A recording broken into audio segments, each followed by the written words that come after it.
Los Angeles Lakers kukunin si Dereck Lively kapalit ni Austin Reaves, pero bago yan marami ang nalungkot ng tuluyang lumipat si Klay Thompson mula Golden State Warriors papunta sa Dallas Mavericks. Isang malaking dagok ito para sa Dub Nation na sanay nang makita si Klay bilang bahagi ng Splash Brothers kasama si Stephen Curry. Sa kabila ng lahat, ayon sa mga eksperto, mataas pa rin ang tsansa na balang araw ay muling bumalik si Klay sa Warriors. Unang rason, malalim ang ugat ng koneksyon ni Klay sa Golden State. Dito siya nagsimula, dito siya nakilala, at dito niya nakuha ang kanyang 4 na championship rings. Hindi matatawaran ang alaala at kasaysayan na naidulot niya sa Bay Area. Sa mata ng mga fans, mananatili siyang bayani ng Warriors. Isa pa, hindi na bago sa NBA ang pagbabalik ng mga star players sa kanilang dating koponan. Maraming halimbawa kung saan pinili ng mga veterano na tapusin ang kanilang karera sa orihinal na team na nagbigay sa kanila ng pangalan. Posibleng gawin din ito ni Klay lalo na kung gugustuhin niyang wakasan ang kanyang karera sa lugar kung saan siya unang nagtagumpay. At ang huling rason, ito marahil ang pinakamahalaga. Naroon pa rin ang kanyang kapatid na si Mychal Thompson sa Golden State Warriors. Nagsimula siya bilang video coordinator noong 2022 at kalaunan ay na-promote bilang development coach. Hanggang ngayon ay bahagi pa rin siya ng coaching staff, kaya't malaking advantage ito para sa Warriors na maengganyo si Klay na mag-reunion. Sa kabuuan, bukas pa rin ang pinto para kay Klay Thompson na muling maglaro sa Warriors. Kung mangyari iyon, tiyak na magiging makasaysayan ang pagbabalik, hindi lamang dahil sa Dub Nation kundi dahil makakasama niya ang kanyang tunay na kapatid sa iisang koponan. Samantala, isa na namang malaking trade scenario ang lumulutang para sa Los Angeles Lakers. Ayon sa ulat, tinitingnan ng Lakers ang posibilidad na i-trade si Austin Reaves patungo sa Dallas Mavericks kapalit ni Dereck Lively at Caleb Martin. Mahirap man tanggapin ng maraming fans, nakikita ng front office na mahalaga ang hakbang na ito upang mas maging balanse ang kanilang binubuong roster. Matapos ang blockbuster trade na nagpadala kay Anthony Davis sa ibang koponan, kapansin-pansin ang kakulangan ng Lakers sa posisyon ng center. Bagamat may DeAndre Ayton bilang projected starter, manipis pa rin ang kanilang frontcourt depth. Dito pumapasok ang halaga ni Lively, isang batang center na itinuturing may cornerstone potential lalo na sa depensa. Kilala rin siya sa magandang chemistry niya kay Luka Doncic, bagay na maaaring maging pundasyon ng mas matatag na frontcourt rotation ng Lakers. Kasama rin sa package si Caleb Martin, isang versatile wing na maaasahan sa depensa at shooting. Ang kanyang karanasan at kakayahan sa 3-and-D role ay malaking tulong sa Lakers na nagkukulang sa consistency mula sa kanilang bench at supporting cast. Ngunit hindi madali ang desisyong ito. Si Austin Reaves na paboritong manlalaro ng maraming fans dahil sa kanyang hustle at playmaking.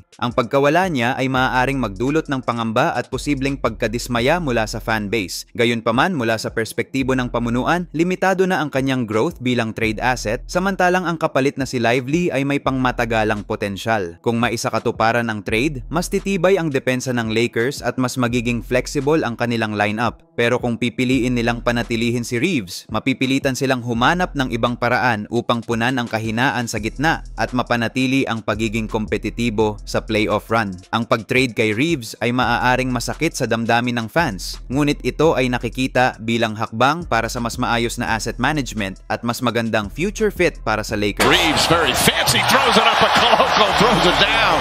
So